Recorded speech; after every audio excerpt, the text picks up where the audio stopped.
12 जून 2025। ये एक ऐसा दिन है जो भारतीय एविएशन के इतिहास में हमेशा के लिए दर्ज हो गई है। दोस्तों, एक बहुत ही ज़्यादा दिल दहलाने वाली घटना हुई है। अहमदाबाद से लंदन के लिए उड़ान भरने वाली जो एयर इंडिया की फ़्लाइट थी AI-171, वो टेक ऑफ के चंद घंटों बाद ही क्रैश कर गई। दुर्भाग्य की बात यह है कि इस गंभीर हादसे में कुल 269 ऐसे लोग थे जिन्होंने अपनी जान खो दी। सोचने वाली बात यह है कि ये हादसा आखिर हुआ कैसे और क्या ये ऐसा हादसा था जिसे रोका जा सकता है। आइए इस वीडियो में हम इस दिल दहलाने वाली घटना के बारे में जानते हैं। सीन 1 जो है वो है टेक ऑफ और क्रैश के बारे में। एयर इंडिया की जो फ़्लाइट थी AI-171, पूरा नाम है बोइंग 7878 ड्रीम लाइनर, जो कि दोपहर 1:38 पर अहमदाबाद एयरपोर्ट से लंदन के लिए रवाना होती है। लेकिन टेक ऑफ के सिर्फ 33 सेकंड के बाद ही विमान अचानक जो रडार सिस्टम है उससे गायब हो जाता है। कुछ ही पलों में ये खबर भी सुनने को मिलती है कि ये जो विमान है वो BJ मेडिकल कॉलेज के छात्रावास से टकरा जाती है और उस छात्रावास में भीषण आग लग जाती है।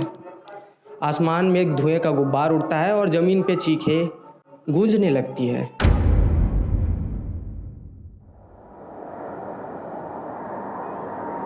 अगर यात्रियों की बात करें तो कुल मिला के 242 ऐसे व्यक्ति थे जो इस प्लेन में सफ़र कर रहे थे, जिनमें 231 जो यात्री थे और 11 जो थे वो प्लेन के क्रू मेंबर्स थे।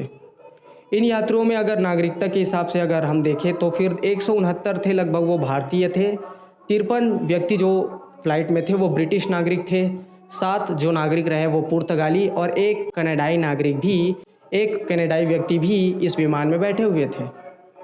हादसे में कुल मिला के 241 ऐसे लोग थे जिनकी मौके पर ही मौत हो गई। सिर्फ एक व्यक्ति जिनका नाम था विशाल कुमार रमेश, 40 वर्षीय ब्रिटिश नागरिक जो रहे हैं, चमत्कारिक रूप से वो अपनी जान बचाने में सफल रहे हैं और वो जिस सीट पे बैठे थे उस सीट का नाम था 11A। अब ये जानने की हम कोशिश करते हैं कि आखिर ज़मीनी स्तर पे किस तरीके से हादसे का प्रभाव रहा है।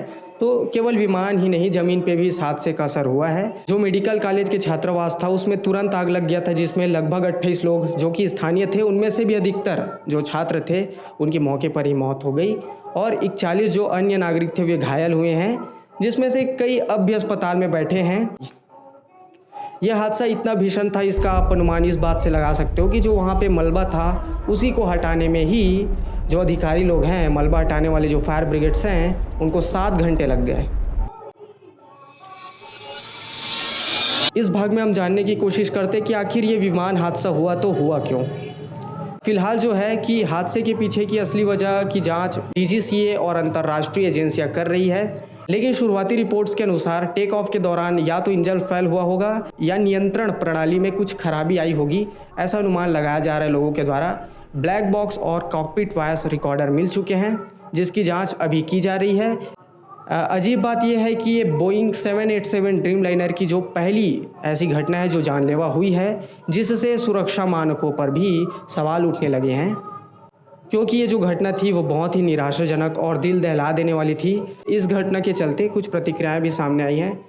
इस घटनाओं के ऊपर कुछ प्रतिक्रियाएं भी सामने आई हैं, जैसे कि हमारे प्रधानमंत्री नरेंद्र मोदी ने गहरा शोक व्यक्त किया है और कहा है कि ये जो घटना है वो राष्ट्रीय आपदा है, पीड़ित परिवारों की हर संभव सहायता की जाएगी, ऐसा उन्होंने आश्वासन दिया है।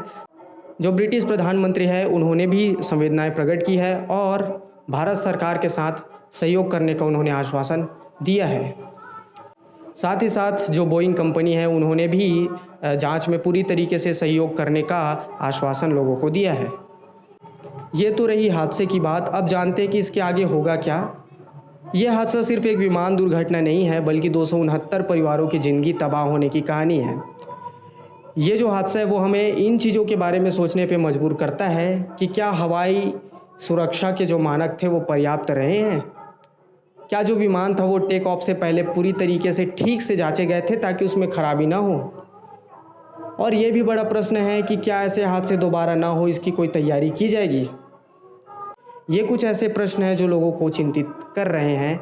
वे तुरंत इन प्रश्नों का जवाब जानना चाहते हैं। 269 जानें चली गई और एक सवाल भी खड़ा हुआ कि क्या अगर एक जान बच सकता है तो क्या बाकी लोगों की जान बचाई जा सकती थी। हम उम्मीद करते हैं कि इस हादसे से सीख लेकर आने वाले समय में ऐसी त्रासदियों को हम रोक सकें या कम करने का प्रयास करें। मैं हूं आपका दोस्त आयुष द्विवेदी। देखते रहिए आपका अपना चैनल आयुष द्विवेदी को। ये रिपोर्ट कैसी लगी बताना ज़रूर। बहुत बहुत धन्यवाद। जय हिंद।